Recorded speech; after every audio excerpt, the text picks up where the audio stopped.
Hello dear students, स्वागत है आपका अपना यूट्यूब चैनल। आज हम पार्ट नंबर 2 एक्सप्लेनेशन के बारे में आपको बताऊंगा, जो यूपी बोर्ड के क्लास 10th का सप्लीमेंट्री का दूसरा chapter the judgement seat of Vikramaditya.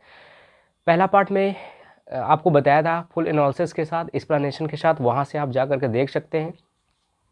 आज हम उसी के आगे का दूसरा पार्ट शुरू करने वाले हैं। तो जैसे कि मैं कल बताया था गैस कि विक्रमादित्य के बारे में आपको बताया था कि विक्रमादित्य कौन था। Vikramaditya was king of Ujjain, जो उज्जैन का राजा था। लेकिन थोड़े से ही समय में क्या हुआ कि विक्रमादित्य की जब मौत हो गई तो जितने भी लोग थे, उज्जैन के लोग थे, थोड़े से समय में ही विक्रमादित्य को भूल गए। तो आज हम उसी के दूसरे पार्ट के स्टडी करने जा रहे हैं, जो कि बहुत इंपॉर्टेंट है आपके लिए गैस। तो दूसरा पार्ट में आज यहाँ पे, पहले पार्ट में हमने आपको यहाँ तक पढ़ाया था, दूसरा पार्ट यहीं से स्टार्ट करते हैं। लिखा है such was the life of the sepiad boys, such was the life. जब वो जो पैलेस था विक्रमादित्य का, जो महल था, धीरे धीरे जब खेल का मैदान बन गया, गांव के जो बच्चे थे, जो भी थे, अपनी जब गाय भैंस बकरियां सारे जो कैटल्स थे वहाँ चराने लगे, तो धीरे धीरे जो महल था नष्ट होता चला गया। और उस महल में जो ग्रास था कवर हो गया, ढक गया, डस्ट आ गए, और एक रबिश सा बन गया, मैला कुचैला बन गया, और वहाँ पर खेल का मैदान बन गया। जो भी उज्जैन के सारे पीपल थे वो अपनी अपनी गाय भैंस बकरियाँ जानवर सब लोग छोड़ने लगे चराने के लिए। तो उसी में उस गांव के कुछ बच्चे थे जो जाया करते थे चराने के लिए गाय को। तो बच्चों का जो लाइफ था बहुत ही अच्छा चल रहा था। इसी से बोल रहा है सच वाज द लाइफ, वास्तव में जो जीवन था ऑफ द सेपियड बॉयज, उन गरीबों बच्चों का, इन द विलेज, गांव के, अबाउट उज्जैन, उज्जैन के गांव के जो बच्चों का जो जीवन था बहुत ही अच्छा चल रहा था। There were many of them, कह रहा there were many of them, इनमें से बहुत से लोग थे। And in the long days, लंबे समय से, ऑन द पास्चर, उसको पास्चर बनाए हुए थे, लंबे समय से उसको पास्चर बनाया गया था। पास्चर मतलब चारागाह बनाया गया था। They had plenty of time for fun, they had, उनके पास था, प्लेंटी ऑफ मतलब काफ़ी ज़्यादा, प्लेंटी ऑफ टाइम मतलब ज़्यादा, समय, फन मतलब होता है मजाक करने का। उनके पास उस मैदान पर बहुत ज़्यादा मजाक करने का समय था। वन डे, एक दिन, they found a play ground, अचानक बच्चों को खेलते खेलते, फाउंड मतलब मिल गया, प्ले ग्राउंड खेल का मैदान, अचानक उन लोगों को खेल का मैदान मिल गया। एंड और हाउ डिलाइटफुल इट वॉज, ये एक्सक्लामेटरी का सेंटेंस है गैस, यहाँ पर एक्सक्लामेशन का चिन्ह लगा हुआ है। हाउ डिलाइटफुल इट वॉज, यहाँ की तो मतलब बहुत ही आश्चर्य की बात है कि कितना सुंदर मैदान था। डिलाइटफुल, बच्चे कह रहे हैं कितना सुंदर मैदान था। The ground under the tree, जो मैदान था पेड़ के नीचे था, अंडर मतलब नीचे होता है, वॉज, गैस में दिया was uneven, was rough and uneven, rough मतलब होता है भद्दादार था, अनइवन उबड़ खाबड़ था। हियर एंड देयर, यहाँ वहाँ, the ends of great stone, किनारों पर ग्रेट स्टोन, बड़े बड़े पत्थर निकले हुए थे, ग्रेट स्टोन थे, बड़े बड़े पत्थर थे। पीपेड आउट, जो बाहर निकला हुआ था। एंड इन द मिडिल, और बीच में, इन द मिडिल और बीच में, देयर वॉज ग्रीन माउंड, एक हरा रंग का टीला नजर आ रहा था। माउंड मतलब टीला। Which looked very much like a जज सीट, विच लुक्ड जो दिखाई देता था, वेरी मच लाइक ए जज सीट, एक जज के सीट की ही तरह वो दिखाई देता था। जो टीला था मतलब जो न्यायाधीश का सीट ही हो सकता था। At last one of the boy thought so, अंततः सारे बच्चों में खेलते खेलते एक बच्चे ने थॉट, सोचा, सो ऐसा करने का, and seated himself on it, और उसी पर वो बैठ गया।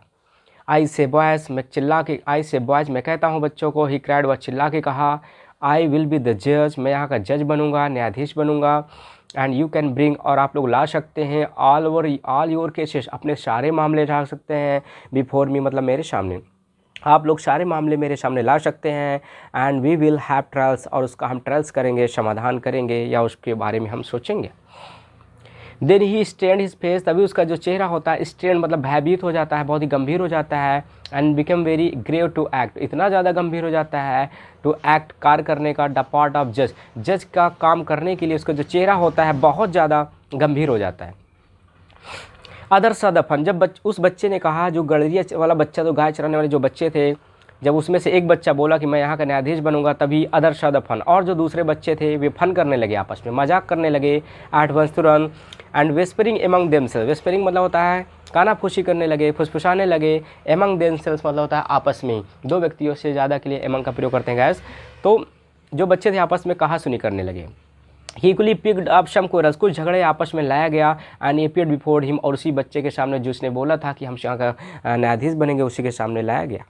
Each group settled there case, each group प्रत्येक जो ग्रुप था जो भी झगड़े करके आए थे, सेटेड देयर केस मामलों का सेटेड किया गया, व्यवस्थित किया गया। One saying that a certain field, एक कहता है ये एक निश्चित प्रकार का एक खेत है, वह दियर्स यहाँ पर जो है एक प्रकार के फील्ड है। अनदर सेइंग, दूसरा कहता है that it was not and so on, यह जज का काम करने के लिए स्थान ही नहीं है। They all wanted him to settle the dispute, लेकिन सब लोग चाहते थे, they all wanted him to settle the dispute, कि झगड़े को किसी न किसी तरीके से सेटल किया जाए, व्यवस्थित किया जाए।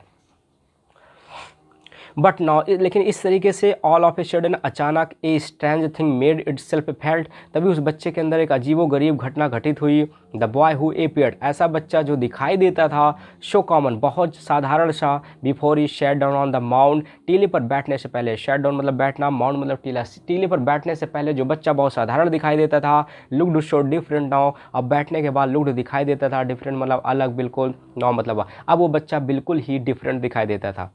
ही हैड बिकम ग्रेव, वह एकदम गंभीर हो गया था, एंड सीरियस, बिल्कुल ग्रेव एंड सीरियस मतलब बिल्कुल गंभीर हो गया था। And is tone and manner, tone and manner मतलब होता है तौर तरीका, उसका जो तौर तरीका था वह सो स्ट्रेंज बहुत ही अजीब गरीब हो गया था। एंड इम्प्रेसिव मतलब होता है प्रभावकारी हो गया था। That the rest of the boys, बाकी जो शेष बच्चे थे, वेर लिटिल फ्रेंटेड, इसी के कारण से उसके चेहरे को देख करके, हाव भाव को देख करके, लिटिल फ्रेंटेड थोड़ा बहुत कहीं ना कहीं फ्रेंटेड कर गए, भयभीत हो गए या डर गए। Still they thought it was fun, फिर भी कुछ बच्चे सोचते रहे इट वॉज फन, कि यह मजाक कर रहा है। And once again they put up, एक बार फिर दे पुट अप वे लाए ए फ्रेश केस, अच्छे मामले लाए बिफोर हिम, उस लड़के के सामने। एंड वंस मोर, एक बार फिर ही गेव हिज जजमेंट, उसने उसी तरीके से न्याय दे दिया। And this went on for hours, यह घंटों तक चलता रहा, एंड हावर्स टुगेदर, घंटों घंटों तक साथ साथ चलता रहा। ही सिटिंग ऑन द जज सीट, वह जज की सीट पर बैठा हुआ था। लिसनिंग टू द कंप्लेन, शिकायतों को सुनता था। एंड प्रोनाउंसिंग सेंटेंस, और अपने सेंटेंस को प्रोनाउंस करता था, विचार करता था, ऐलान करता था। विथ द सेम ग्रेविटी, उसी गंभीरता के साथ, till it was time to return, जब लौटने का समय होता था। And then he jumped down from his place, और जब लौटने का समय होता था, देन ही जम्प्ड, वह जंप्ड करता था, उछलता था, डाउन फ्रॉम हिज प्लेस, अपने स्थान से। And was just like any other cow heard, और दूसरे गाय चराने वाले बच्चा या गडरियों के बच्चे की तरह वो हो जाता था। मतलब जब जज के सीट पर वो उड़ जाता था तो उन्हीं बच्चों में वो आपस में मिल जाता था, लेकिन जब उस जज के ग्रीन माउंट पे बैठता था तो उसका हाव भाव बिल्कुल ही चेंज हो जाता था। फ्रॉम देन अनवर्ड्स, इस तरीके से सो फेमस, ये लड़का बहुत ज़्यादा फेमस हो गया। डिड दिस काउ हर्ड बॉकम, गाय चराने वाला बच्चा या गड़िया वाला बच्चा बहुत ज़्यादा फेमस हो गया। दैट ऑल द कॉम्प्लिकेटेड, जितने भी कॉम्प्लिकेटेड, कठिन से कठिन डिस्प्यूट्स, झगड़े, वेयर पुट बिफोर हिम, उसके सामने लाए जाने लगे। जितने भी कठिन से कठिन झगड़े उसके सामने लाए जाते थे। And always the same thing happened, और हमेशा वही हैपेंड मतलब घटित होता था, घटना। द स्पिरिट ऑफ नॉलेज, कहीं ना कहीं द स्पिरिट मतलब आत्मा, नॉलेज मतलब ज्ञान, एंड जस्टिस मतलब होता है न्याय, वुड कम टू हिम, उसके पास कहीं ना कहीं उसके अंदर नॉलेज की अंतरात्मा जो थी, जो ज्ञान था, उसके आत्मा के अंदर प्रवेश कर चुका था। एंड ही वुड शो, और वह दिखाता था, the truth them the truth, वह सच्चाई को लोगों के सामने दिखाता था। But when he came down from his seat he would be no different from other boys, but he came down, जब लेकिन वह सीट पर आता था, फ्रॉम हिज सीट, अपने सीट पर जब वो आता था, he would be no different from other boys, और दूसरे बच्चों से बिल्कुल भी डिफरेंट नहीं दिखता था। मतलब जब सीट पर बैठता था तो बिल्कुल डिफरेंट, और जब सीट से उठ जाता था तो हर बच्चों की तरह ही वो हो जाता था। तो मित्रों, इस वीडियो में इतना ही है, और पार्ट नंबर 2 ये आपका है। पार्ट नंबर 3 इसके बाद आपका बहुत जल्द आपके सामने आएगा, और पार्ट नंबर 3 में ही ये चैप्टर आपका कंप्लीट हो जाएगा। उसके बाद जो भी ट्रू फॉल्स है, ऑब्जेक्टिव टाइप क्वेश्चन जो भी है, वो आपको हम सारे प्रोवाइड कराएंगे इस चैप्टर का। और जो भी इम्पोर्टेंट क्वेश्चंस हैं यूपी बोर्ड में इस ईयर आने वाले हैं, जो कि आपको पता है कि इस ईयर्स जो भी हमारा सिलेबस है 30% से 35% हमारा लेस हुआ है, और इसमें कुछ चैप्टर आपके कटे हुए हैं। बट जो भी चैप्टर आपके कटे हुए हैं, भले ही यहाँ पर नहीं आएंगे पेपर में, बट मैं उनको पढ़ाने की कोशिश करूँगा, ताकि आने वाले टाइम में अगर हमारा सिलेबस फिर वैसे ही हो जाता है, उस चैप्टर को रखा जाता है, तो आपको दिक्कत नहीं होगी। तो गैस, इस वीडियो में इतना ही है। नेक्स्ट वीडियो हमारा पार्ट नंबर 3 जो आपके सामने बहुत ही जल्द होगा। वीडियो पसंद आती है सब्सक्राइब, लाइक और कमेंट करना ज़रूर, कमेंट करना बिल्कुल मत भूलना। और कमेंट बॉक्स में अपना कमेंट, जो भी प्रॉब्लम्स है, जहाँ जिस ग्रामर्स में या लिटरेचर बुक में कहीं भी दिक्कत है, तो कमेंट बॉक्स में अपने कमेंट क्वेश्चन जरूर करिए, वहाँ पर हम आपको रिप्लाई देने की कोशिश करेंगे। तो इस वीडियो में इतना ही गैस, गुड बाय।